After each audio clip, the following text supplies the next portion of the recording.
Good evening, everybody. This is Josh Placer from GameWisdom.com. Welcome to another great episode of the Perceptive podcast, where we examine the art and science of games. We got a great cast for you this evening. Our topic is going to be, once again, talking about indie game marketing, the challenges of PR, getting your name out there, etc. It's one of those topics we can just spend a very long time and a lot of different conversations on. Unfortunately, James couldn't make it. He's running into some big computer issues at the moment, but we have a semi-full house nonetheless. So please welcome for tonight's cast from Black Shell Media, co-founder Daniel Doan, and director of marketing, Raquel Hayner. Hello, hello. Awesome to be here, Josh.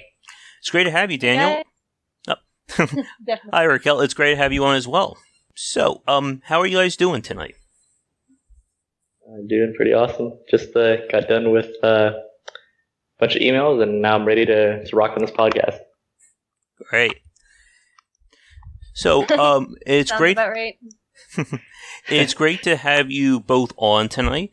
As I said, this is one of those topics that I know a lot of people, especially in the indie game market, don't really talk about or may have much experience with.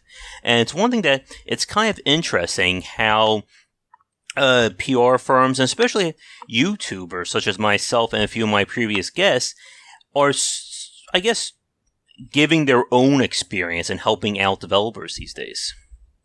Yeah, it's really interesting because it's all about the community effort to try to get games out there, and as content creators, indie game developers and YouTubers are kind of in the same boat because we're just trying to create something awesome and then share it with as many people as possible. Mm-hmm. And there's always the challenge in doing that, especially in today's market. We've talked about this previously on the cast, like the space of what it means to, the presence has really changed over the last 6-7 years. The people who were able to get in, like right around as the indie market was developing, both in terms of developers and YouTubers, have really managed to cement themselves. The likes of PewDiePie, Markiplier, Northern Lion, developers like Clay Entertainment, Team Meat, etc. And it's really become a very different landscape, and especially a harder challenge for someone trying to break in over like the last 2-3 years.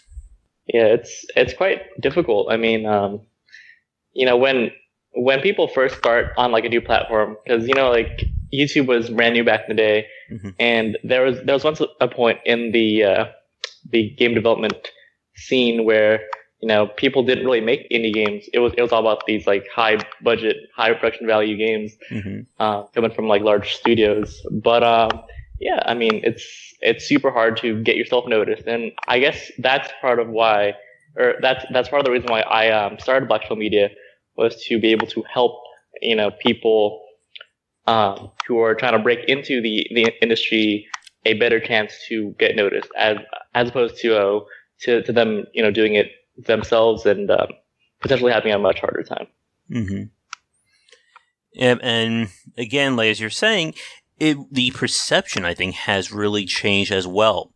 Like when we first started looking at YouTube, 5-6 years ago, maybe a little later than that, there really wasn't like true gaming channels. It was, again, like, wasn't seen as this big deal. And the same could be said of the indie game space. I mean, I remember back in the late 90s, early 2000s with like Introversion.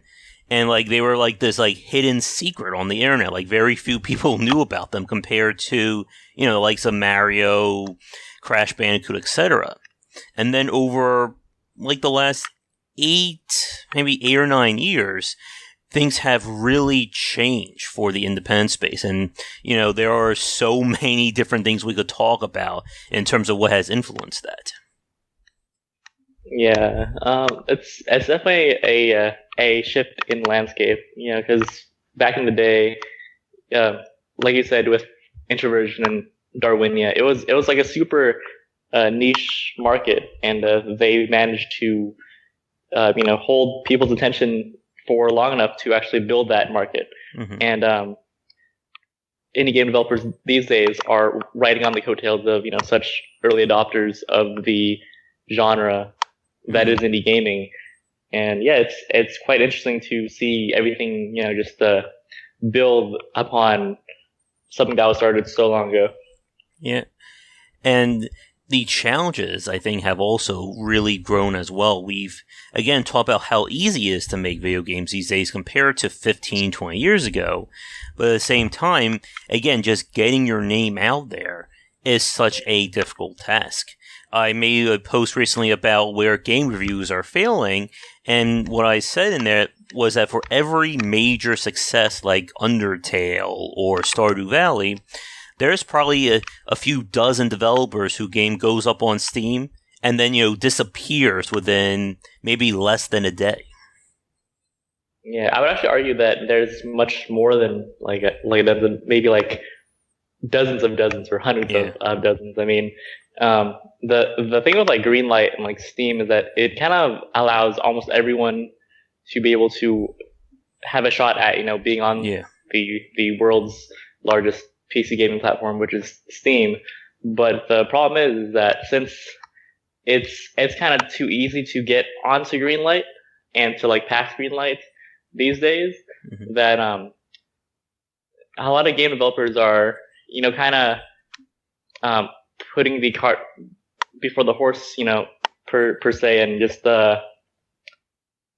releasing games that are in a state where it might not be targeted towards the right audience, or it might not be as polished as it could be, or it just might not even resonate with the hardcore demographic of Steam gamers. So I guess it's really important to know your market, know your audience, and know how to properly market your game. Like, people think that just because I can make a game and it's a good game, that it might sell well. But the truth is, it takes a lot of behind the scenes community building and outreach to make a game successful, and on top of that, having a very polished game that resonates with the right audience.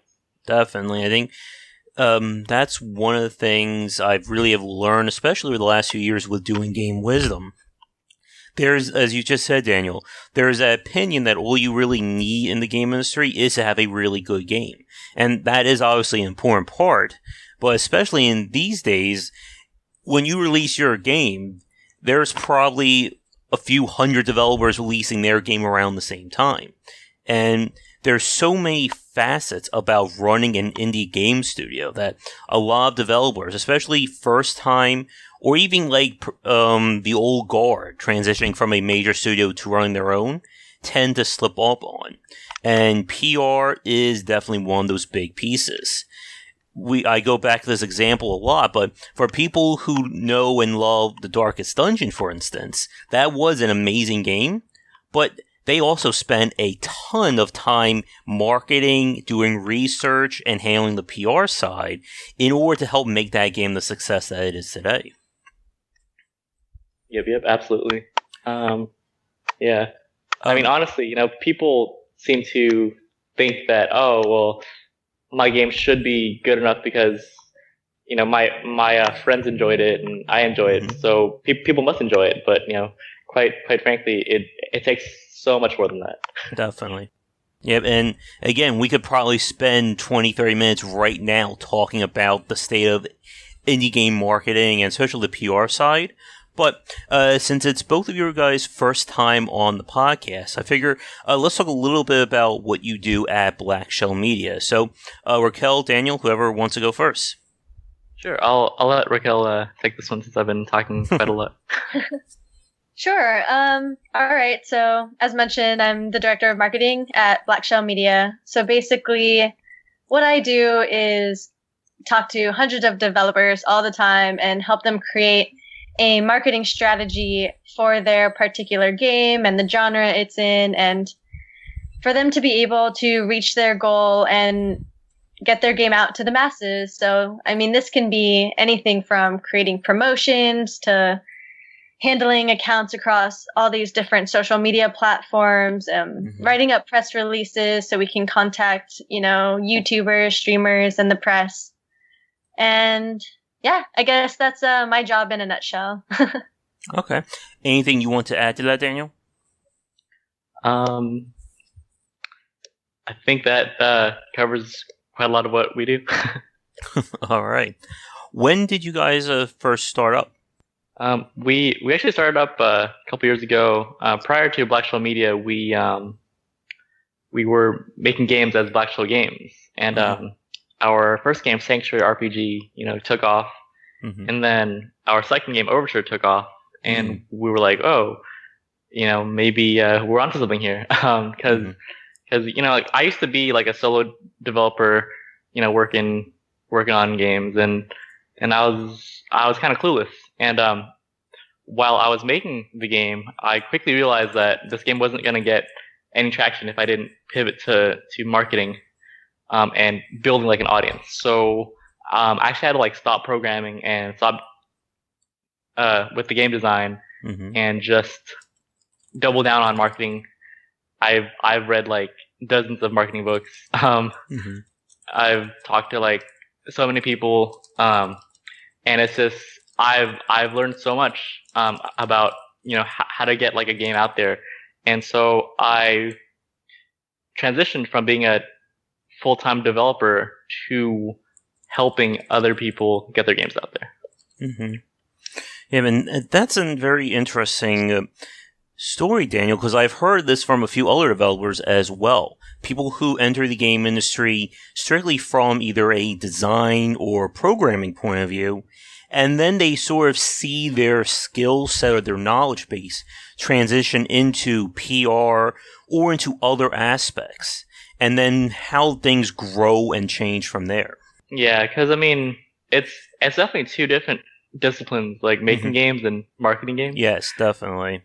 I spoke with Z from Serenity Forge several times in the past, and we talked about that as well, how many people feel that it's sort of like the two sides, that you're either the artist or the businessman. So you have to either wear one or the other in terms of like your hat or your role. But what we're seeing a lot, especially from studios who are able to make it big and able to make it work, is that they can handle both sides. I think as Z put it, you can find art in the business just as you can find business in the art. Yeah, absolutely. From my experience, it's all about, I think that art is all about trying to express yourself and trying to impact as many people's lives as possible in a positive way with what you do and what, your quote unquote gift is. And I think that one of the only ways to properly do that is to learn how to, truly market yourself.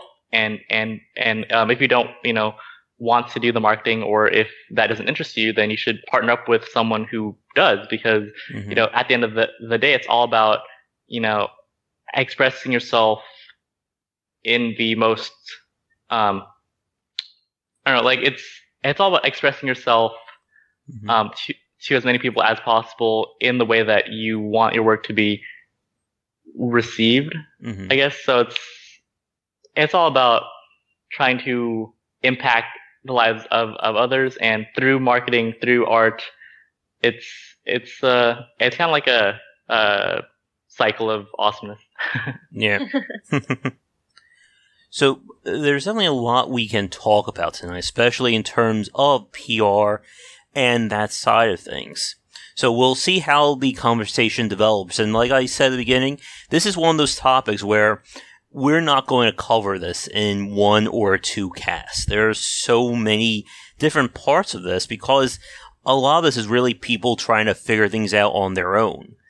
You can go to school to learn PR marketing, but then but for developers, you still need to understand the game side of things and knowing who to reach out to, what kind of publications, what's their reach, stuff like that.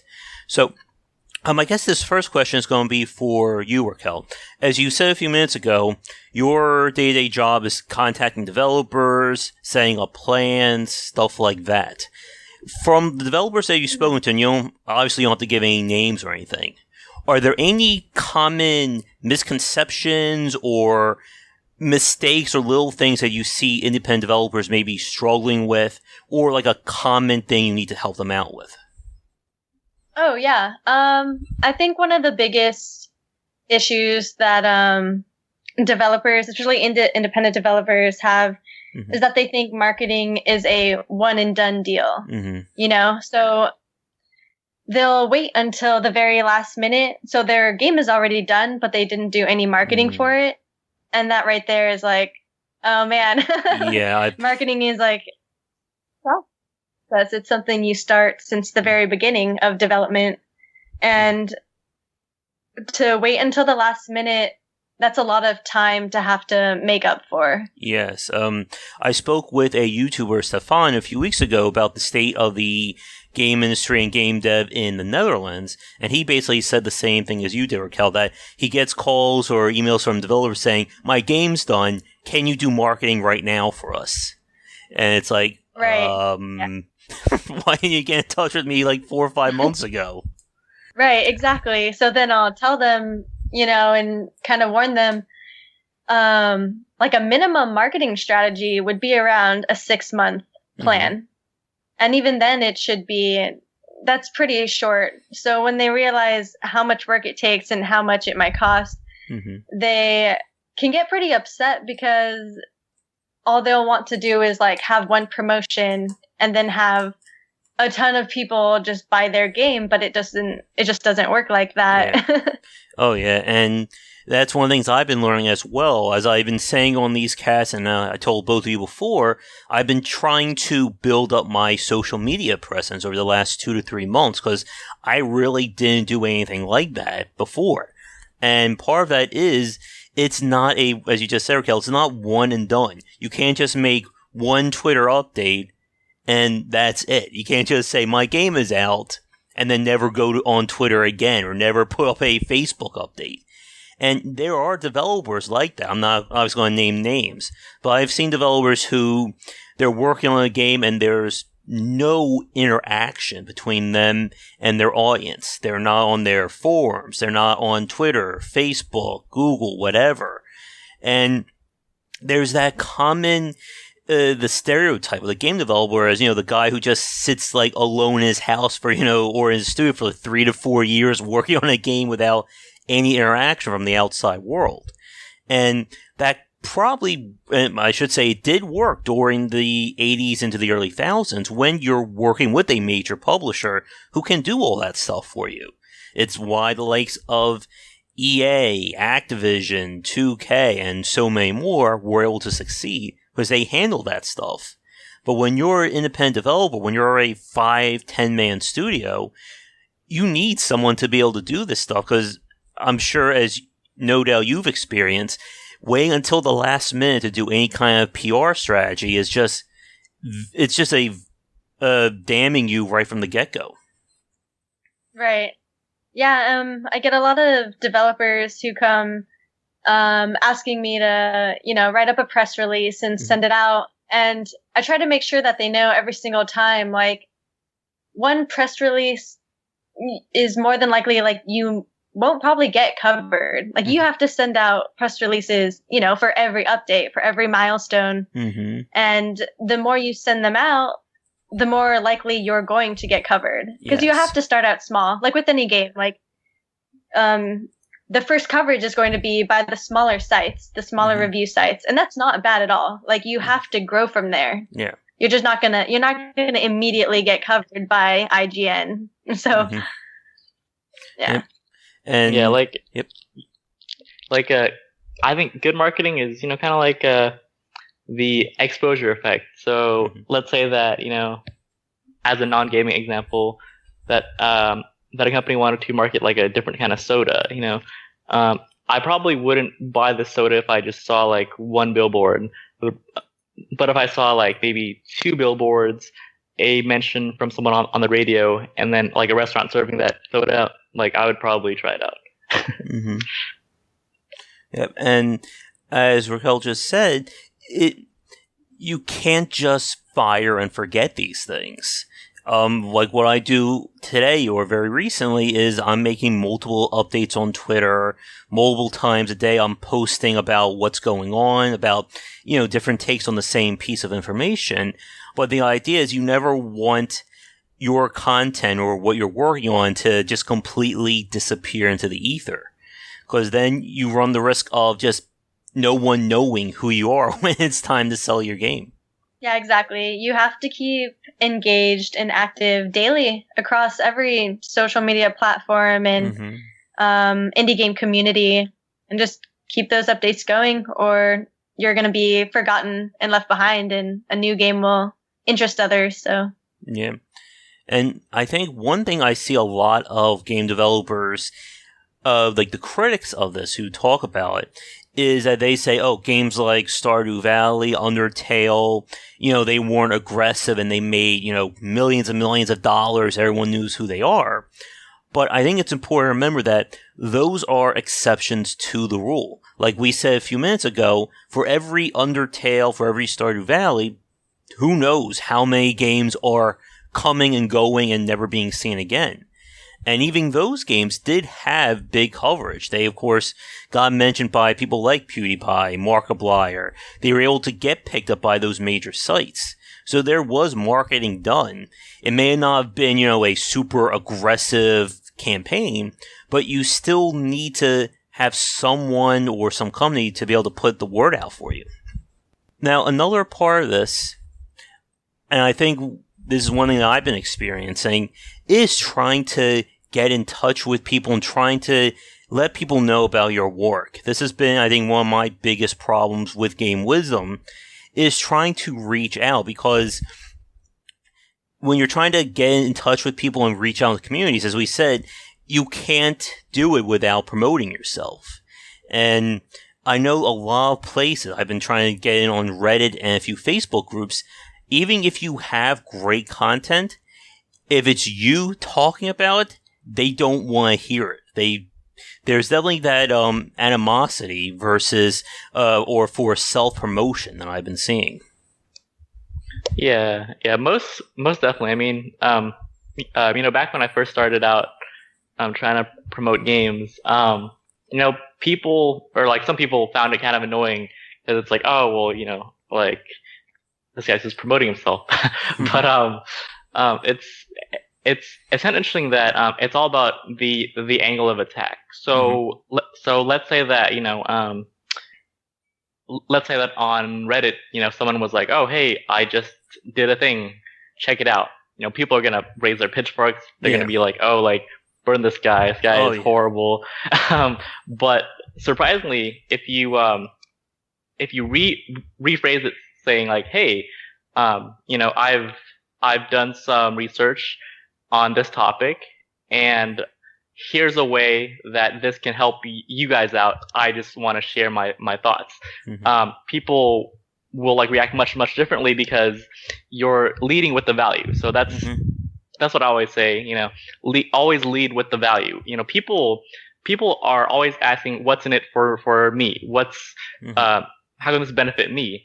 And so if the first thing that comes to their mind is, hey, this person is doing something that can benefit me, they're much likely not to, I guess, react defensively and be like, oh, like go away, because by consuming that content, it's gonna help them in a positive way. Yeah. But I do still think there is a challenge in that, especially with on Reddit, which I've been trying to do myself, and I know they are just very anti self-promotion at all. It doesn't even matter like what you put down. And I think, again, there's, as you said, Daniel, it's very hard to get people to see that value. And sometimes you can do it by pitching it the right way, and other times it just seems that it can be an uphill battle. Yeah, it's always an uphill battle when trying to promote, what you do. But I definitely think that a lot of the negativity can be mitigated if you, pitch yourself as an afterthought instead of it being the primary directive. So like what I've noticed, like a lot of people is, when let's say you have like a blog or something that you're trying to promote, a good avenue would actually be on Quora. And if you go on Quora and you essentially help people out with a Quora answer, and at the end you can say something like, hey, if you liked this answer, check out other things, or check out my other articles on my blog here. So it's like you're promoting yourself by providing value first, and then leading people to where they can find even more value, which is your website. Mm-hmm. Yeah, and that's what I've definitely been doing with a lot of the cross-posting that's been going on over the last few months and pretty much most of 2016. It's definitely about figuring out how to properly, I guess, show your value or show your worth to people.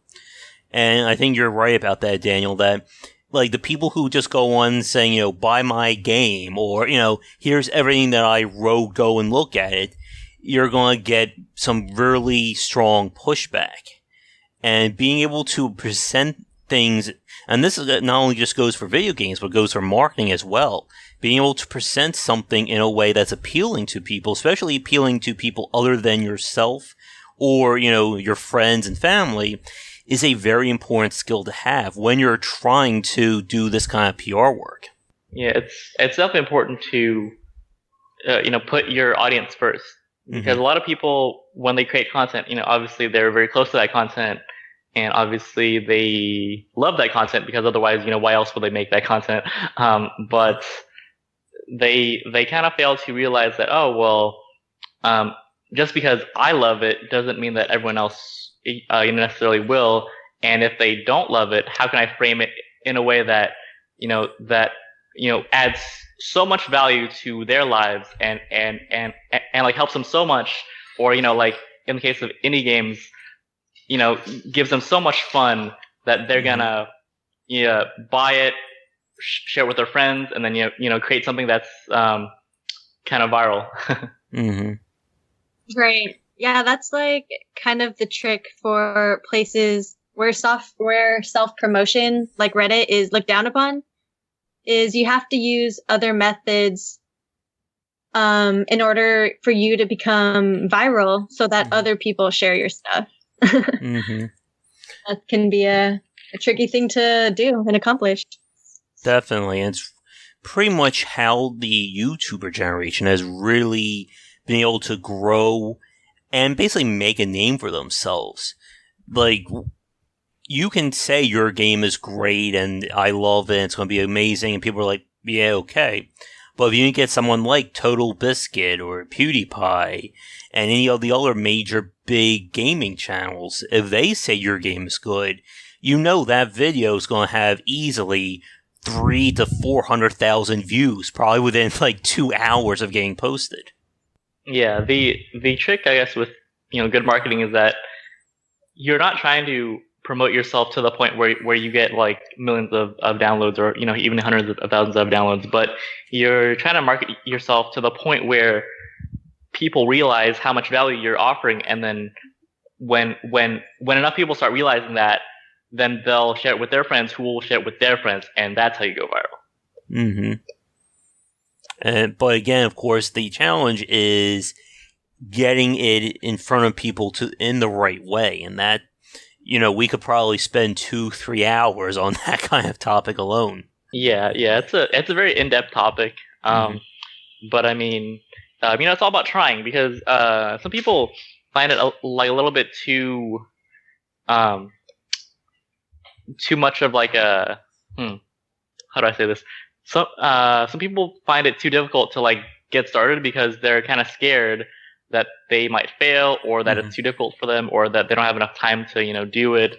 And it's all about baby steps. Like, start with like making like social media accounts, making a Twitter, and then tweeting every day, and then just making it consistent, because it's all about being consistent and just getting started. Yep, and I can definitely attest to that as well with everything that I've been doing with Game Wisdom. In the beginning, I was afraid of, emailing developers, asking them for press copies or interview requests. And, flash forward to today, and it's pretty much second nature. It's no longer, again, about that fear. It's about, this is what I do, let me do it. Yeah, like once you get the ball rolling, things get so much easier. And, it's not that the activity is any easier, it's that by doing, you get so much better at it. Mm-hmm. Yeah. But of course, the challenge is really getting started to begin with. And especially with video games, I think that's another very challenging part. Because again, while PR is great, there's still that whole, building the game part you have to do with this. And for a lot of developers, I hear this from a lot of developers I've had on this cast and those I've spoken to in email. I hear this common thing of, why should if I spend 2 to 3 months doing marketing, that's 2 to 3 months of time I could be spent, working on this game and getting it done. And, I think I need to get this game out more than I need to do marketing.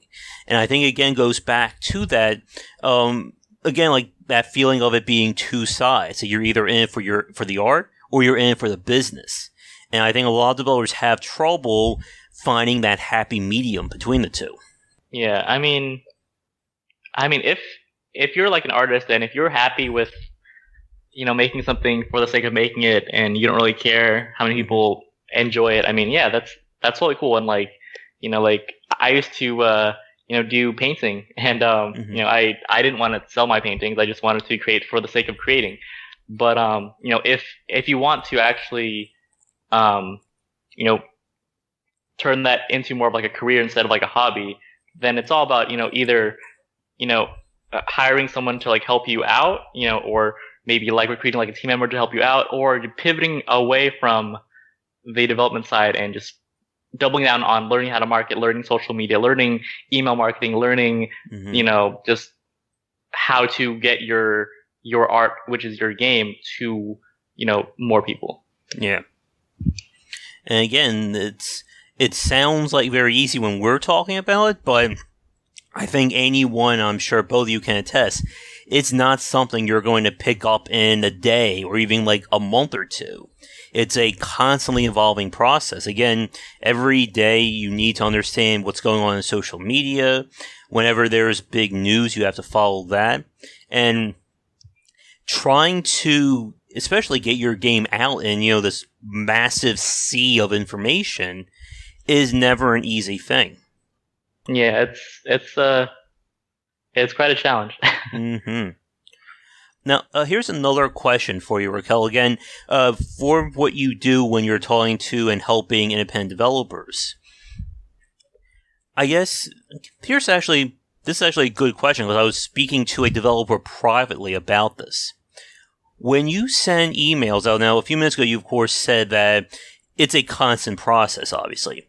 But when you're putting together like an effective press release, I guess, are there any like common elements or standards that you use when developing like a good press release for an indie game?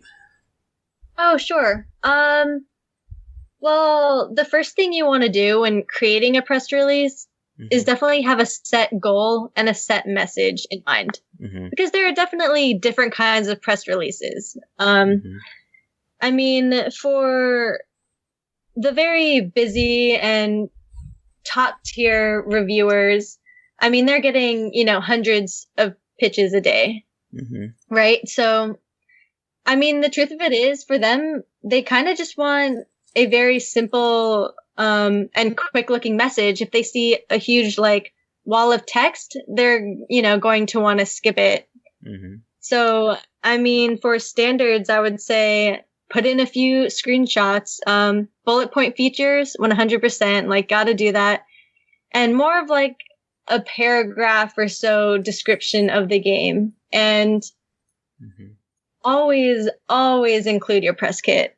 I can't tell you how many times I talk to developers and I ask for their press kit and they don't have one. And I'm like, oh, you definitely need that. Yes. Oh. I'm not going to send this out without a press kit. That would be a very huge waste of time. Definitely. So I would say those are the main things. And I want to go back to that press kit. press kit. Sorry about my mouth just slur there in a second. But another thing I want to ask you about, Raquel, in terms of press releases, because I've heard this as sort of like I hear different opinions on. Do you include like screenshots or GIFs of the game like in the press release? Because I've heard some people say that that may be considered too quote unquote spammy for a press release.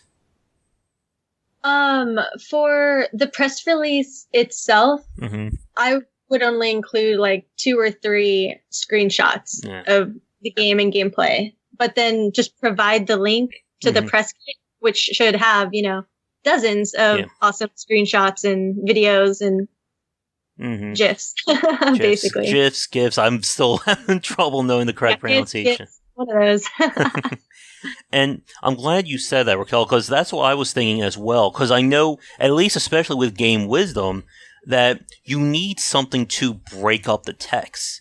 And just a press release of nothing but text, especially when you're trying to pitch a video game, it just seems like something most people, their eyes will just, glaze over while they're trying to read. Yeah, exactly. Now, going back to what you said regarding the press kit, and especially about developers not having the proper preparations before they do these kinds of campaigns. We mentioned a few minutes ago, I think we talked about this off recording, but about like a professional looking site, or even just a site that you can actually look like it has good readability or it's appealing to the eye. And a lot of developers, I'm sure both of you can easily attest to this, that there's a lot of issues with independent developers with having good website design or even just a good design philosophy in terms of their company's site. And there's definitely, again, that issue, as I think what you were just talking about a few minutes ago, Daniel, with people having trouble getting started or changing their routine. So this question, I think this will probably be a good one for both of you then, and either one of you can start, but in terms of, a developer getting ready to do a marketing campaign or basically preparing things on their end, what are some, essential elements they need? Now, obviously, we just said the press kit, but in terms of, anything else, what should a developer have ready before they start going on social media, before they start contacting people like you, etc.? I definitely think that the developer needs to have a really polished vertical slice. And by vertical slice, I mean no programmer art, so no placeholder art or art that looks like it was made in Microsoft Paint or something. A gameplay loop that's not horrible. I mean, it doesn't have to be perfect, but it has to be compelling enough so that the player is able to play for maybe 10-15 minutes without getting bored. Definitely no bugs. Since if someone's trying to play the game and it keeps on crashing, they're probably gonna get really angry.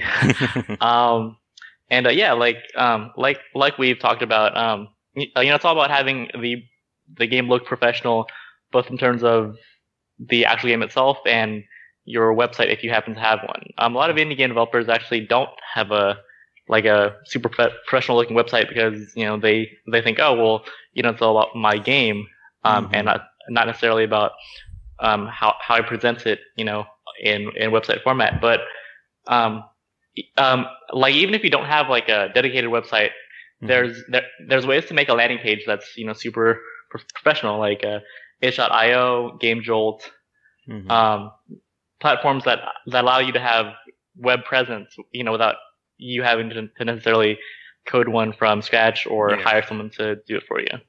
Yeah, and even just having something that looks appealing, I've seen a lot of developers struggle with. I've went on sites where it's, just like a mishmash of colors, there's screenshots all over the place. I say this a lot, but I've seen so many sites where it looks like one of those places that you'll get a virus just by clicking on any of the links there. And again, a lot of developers have trouble with that first foot forward. And I want to go back to what you just said, Daniel, regarding a good gameplay loop or the good first 10 to 15 minutes. But before I do that, Raquel, do you have anything to add regarding, again, the developer being prepared to do marketing?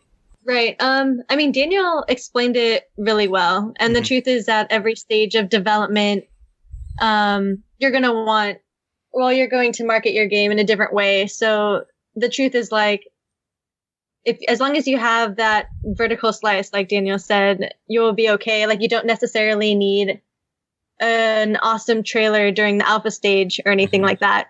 So as long as you know, during that point, when you send out a release, you have, just solid screenshots. I mean, that's perfectly fine. Yeah. And as I said, but once you like, oh, I'm sorry, Raquel, I think I may have cut you off there. But sure, once you get to like beta or release, obviously you're going to need to have that really great trailer to show off. Yeah. And what I was saying, going back to what Daniel was saying regarding the gameplay loop or the first 10 to 15 minutes of play, this is a very important point and even goes beyond marketing, but to basically game design as well. It's something that we've talked about on the cast multiple times regarding harmonizing game design or having everything fit in place, understanding what the foundation of your game is.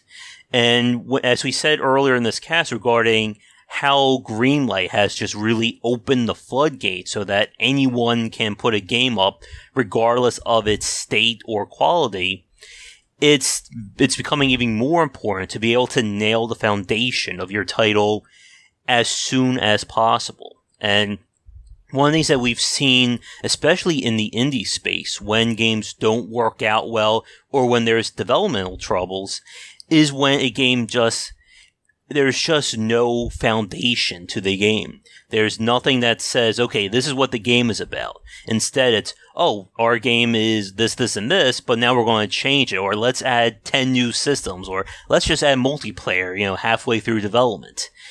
These are all things that, if you don't lock down what your game is going to be, it becomes so much harder to not only develop it, but to then present it to people.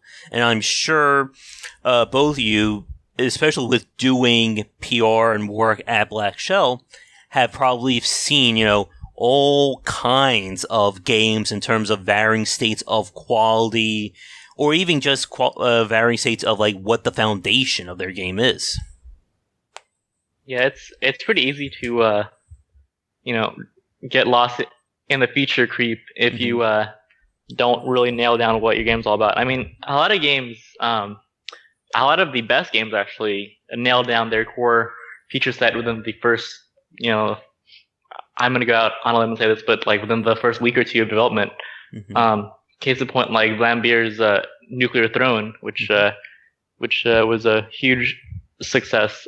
Their core gameplay loop was actually made in like a game jam, like I think it's like 72-hour game jam, and the entire game was basically built around how to like flesh out that core experience of shooting people or like shooting monsters, dodging, and like leveling up and getting different perks. But one common I guess pitfall is that like a lot of developers will be like, oh, this is pretty fun, and then so I'm gonna add like a bunch of content to the game without polishing that core gameplay loop. So like certain game designers might have maybe 10 hours of gameplay, but the gameplay is absolute garbage, and so that's a lot of wasted time and effort.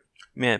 Or the classic example of my game is a first-person shooter, action-adventure, platformer, puzzle with stealth elements and dynamic questing with online multiplayer. Oh, and it's a roguelike too. Yeah, it's a little bit much. Yeah, that's hard.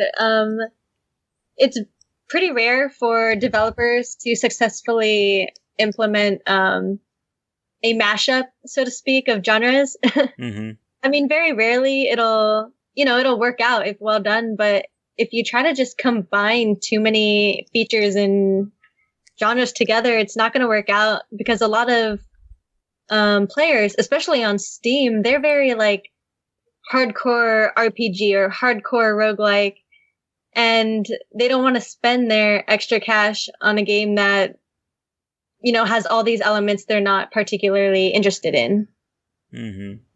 Yep, and the other problem, again, as we were just saying, when you start throwing in all these different elements, it muddles your core gameplay loop.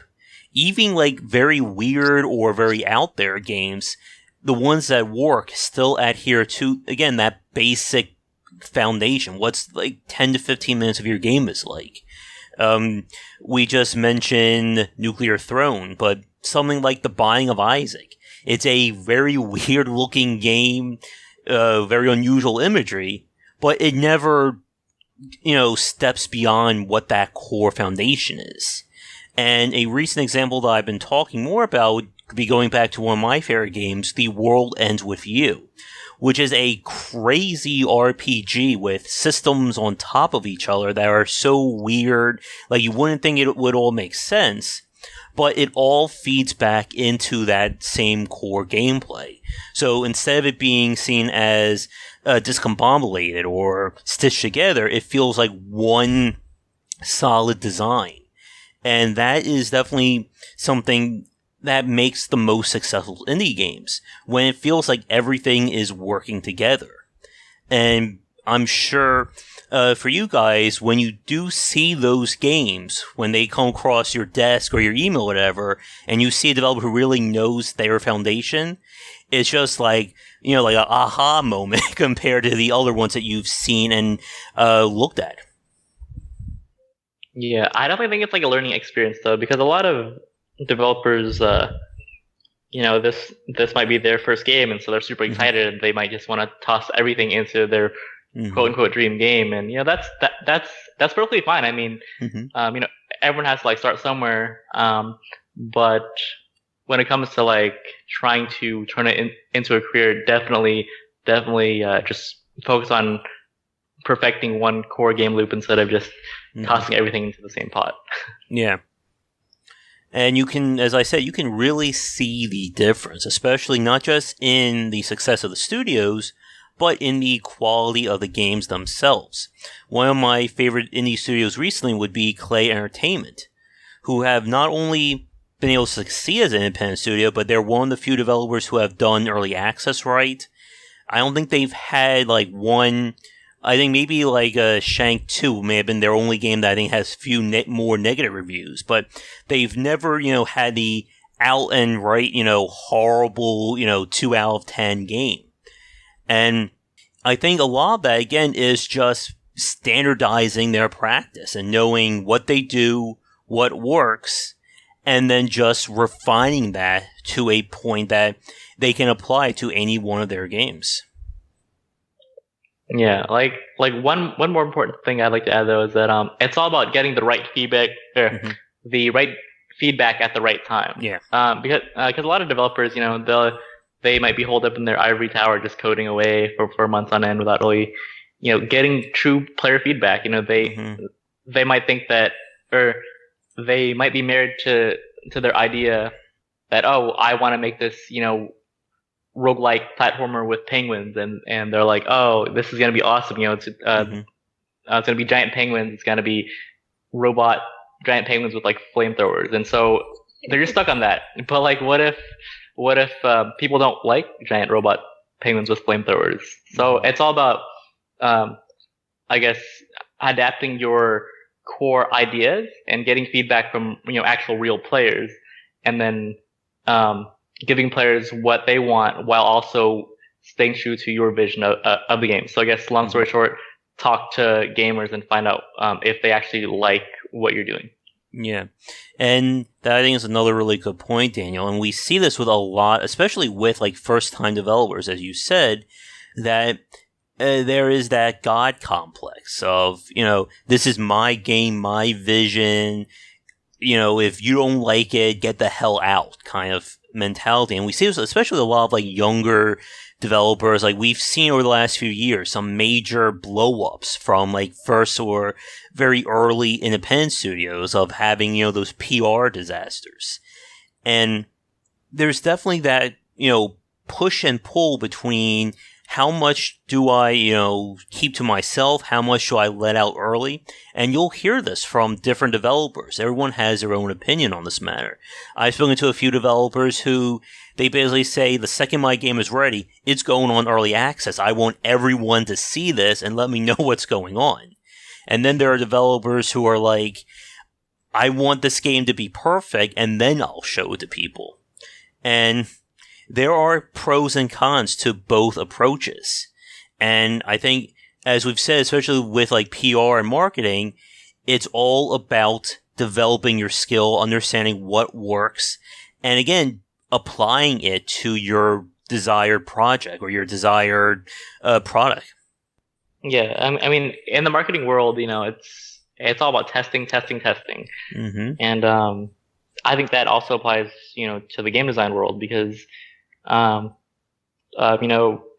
people need to, this is kind of harsh, but people need to check their egos sometimes and realize that their opinion may not be the right opinion, and that people should, be more open to, truly getting feedback from people. Now, whether that's, like you said, like releasing a game on early access, or whether that's getting like a focus test or like a focus testing studio to like help them, get feedback, that's like kind of private feedback, or whether that's even like, just posting the game on Reddit and getting people's opinions that way. It's all about testing which way works best for you and your game, and then if it works, just like double down on it for your next projects. If it doesn't work, then stop doing it. Mm-hmm. Yeah. And it's one of those weird things, because at the end of the day, game design is pretty much a dictatorship. You're the one, you have to make those decisions, but you still need to get the opinion of people. When I spoke with Charles from Gyro Technologies on the game Concealed Intent, he talked about how he was very receptive to comments and criticisms and suggestions from the fan base, but at the same time, there were a few elements he would not budge on, because I think, as he eloquently put it, if he changed that, he wouldn't have his game anymore. So you have to still adhere to your core vision, but you still have to be malleable or adaptable to basically say, okay, maybe what I came up for this idea isn't the best thing. Maybe I can take their suggestion. And there are so many examples I've spoken to of developers who have had vastly higher quality games thanks to early access and getting, hundreds of thousands of eyes on their game, examining it and breaking it down in detail. Yeah, absolutely. I mean, my first two games, Sanctuary RPG and Overture, a lot of the game design was, just me coming up with ideas, but a lot of it was, me working with other people, getting feedback from the community, and implementing what I thought was like the best of both worlds. Mm-hmm. And again, if you're just developing this game, in your own cave or your own studio for 3 to 4 years, it's very easy to get into that echo chamber mentality of, it's fine, everything is great, because, I don't have a problem with it. It must be everyone else who doesn't understand what the game is. And we're seeing, especially in today's market, that kind of mentality just doesn't work anymore.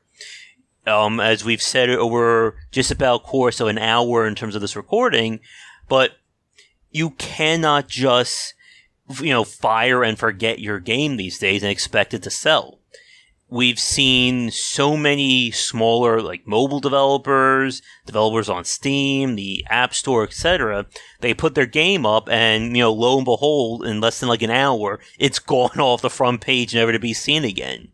And it leaves a lot of people just scratching their head going, what just happened to my game?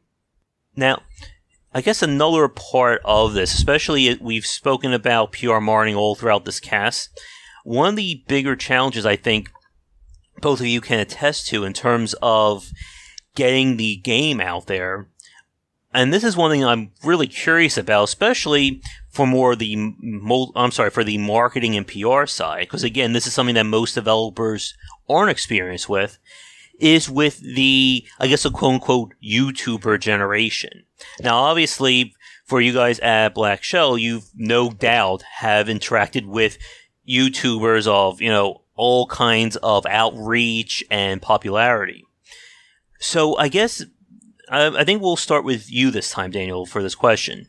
As someone who, again, has made this transition from designer to PR and now handling things on that front, what are your, I guess, thoughts on, I guess, how the YouTube generation has really grown and manifested itself in the game industry, or specifically, I guess, marketing games? Sure. So I think there's a lot of opportunity for YouTubers now to, start promoting games and to start, I guess, playing like a key part in making games successful. And it's all about, whether there's a good fit for the audience. So let's say that there's a YouTuber that, loves action RPG games, and there's a developer who is developing an action RPG game. Obviously that'd be an awesome partnership if the two could work together, because at the end of the day, it's a win-win, thing where the YouTuber's audience overlaps perfectly with the game developer's audience, resulting in, people loving the game, people loving the fact that, the YouTuber was able to let them know about the game, and the developer being developer being hyped to learn that the YouTuber's audience is enjoying his or her game. So it's all about finding the right opportunities to cross promote with an audience that'll be receptive to your marketing message. And in my example, the message would be, hey, like, I had this awesome game, and you have an audience that likes this type of game, and we should work together. Mm-hmm. Yep. And one of the things that we've seen, especially over the last 5 or 6 years, is how a lot of YouTubers have become almost celebrities in their own right. Again, we've seen the likes of Total Biscuit, Markiplier, PewDiePie, and probably a whole lot more that I'm forgetting or probably have never even heard of yet, who have made names for themselves. So I guess to move this to you, Raquel, as someone, again, who handles marketing and reaching out.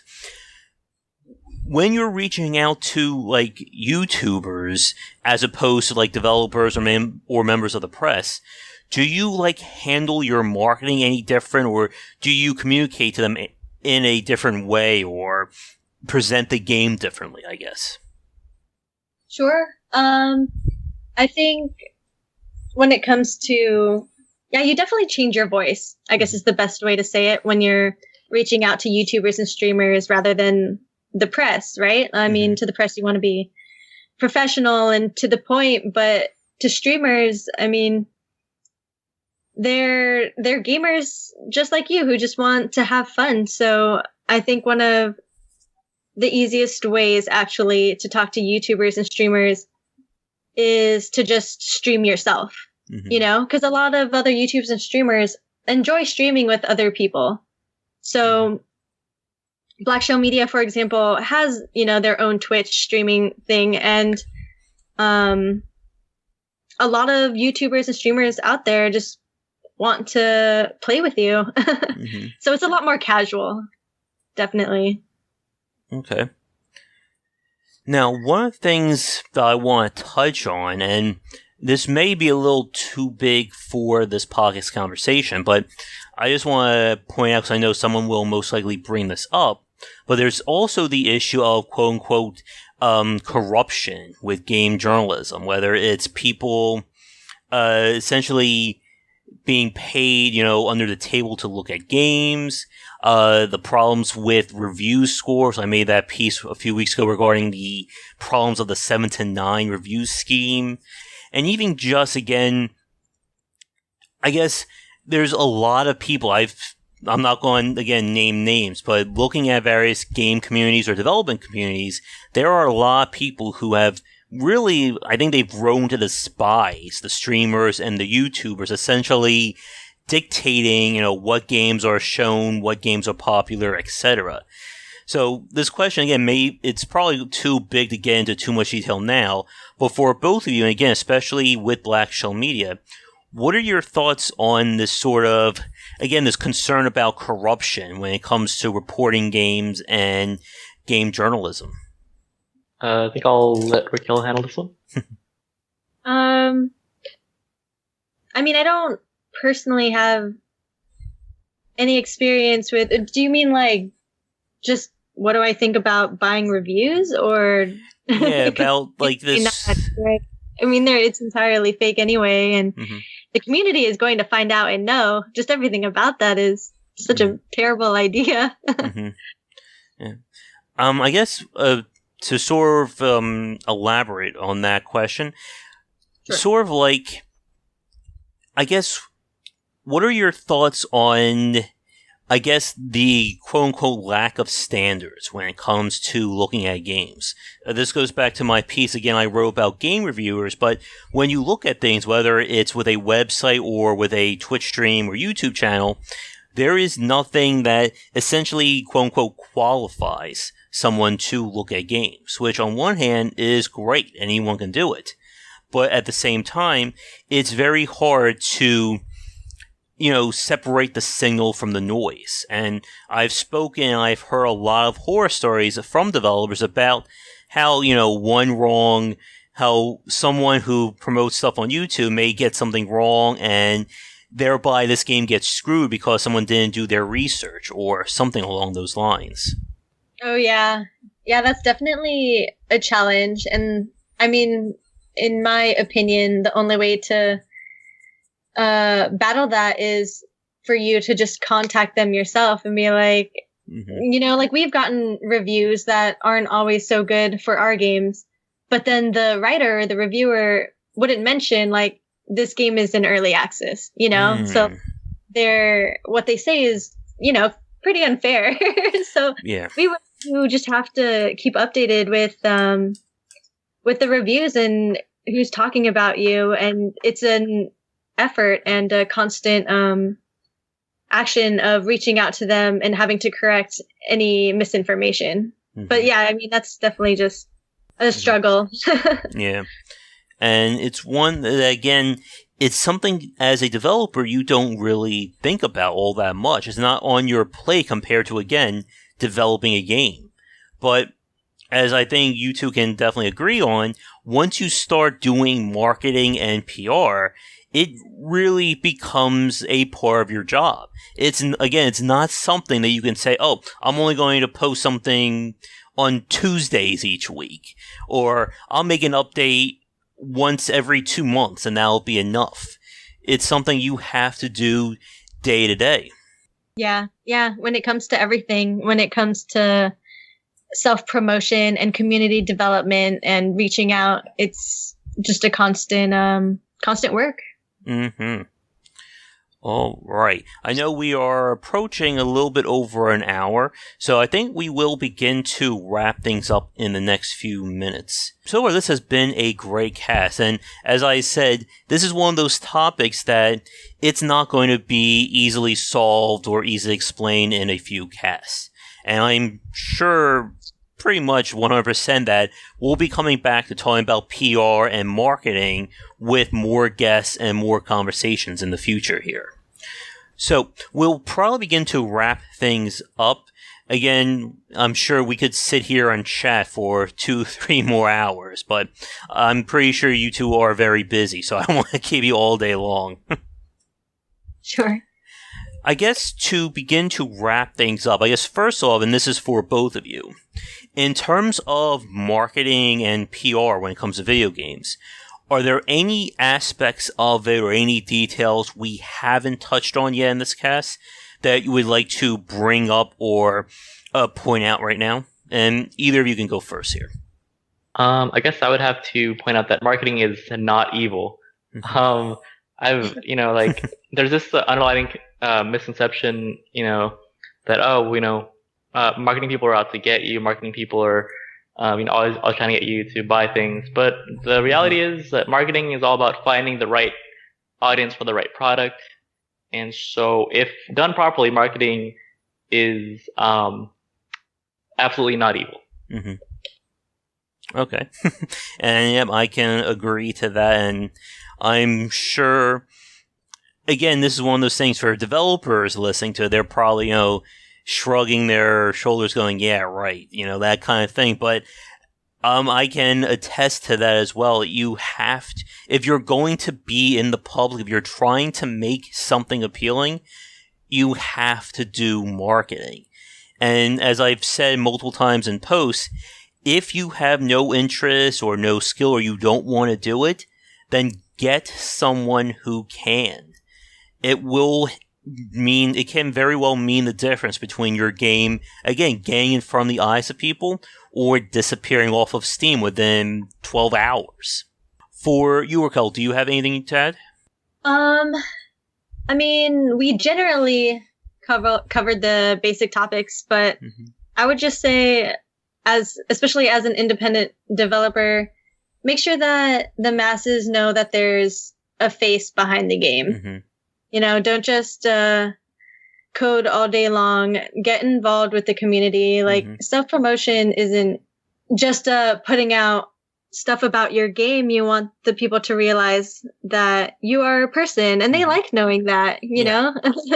They want to play with you and get to know you, and that's just a part of branding. So yeah, and I think that's something else I've been trying to do more of. I've been doing actual videos of myself for the YouTube channel, actual seeing me instead of just hearing my voice.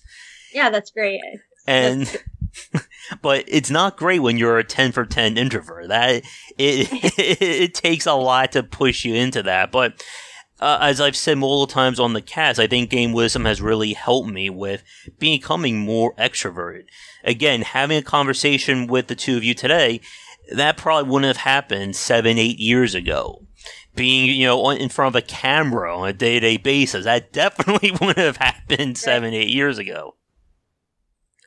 But it is something you have to learn, and you made a really good point there, Raquel, that especially as a developer, you need to, be open. The beauty of independent development today is the transparency there.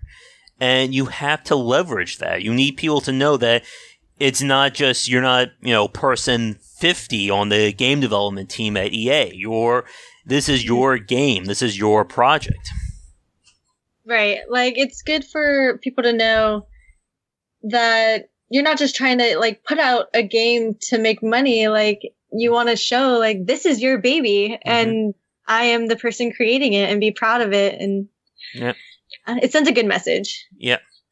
And there are countless examples of that. Very recently, for those of you listening to this cast, Prison Architect, and again going back to Introversion Studios, they have officially declared the game done. After multiple years, they went their own Kickstarter, early access, the whole shebang, post-release support. The game is finally done. And in all that time, they have done an exemplary job of marketing it, putting themselves out there. They release videos every month of them talking about it.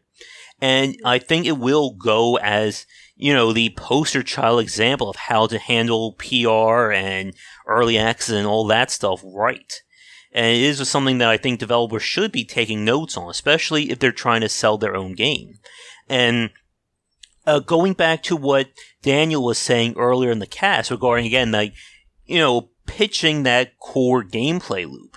When Prison Architect was, first there, version, update 1, who knows what the actual version number was. It was just literally literally a map, and you could, put, trees down or put buildings down. That was it. There was, no gameplay whatsoever. But again, they presented themselves well. They said, okay, this is what we have, this is what we're going for, and this is what you can expect to see next. And they just handled the PR of that brilliantly for quite a few years. I think that's very impressive.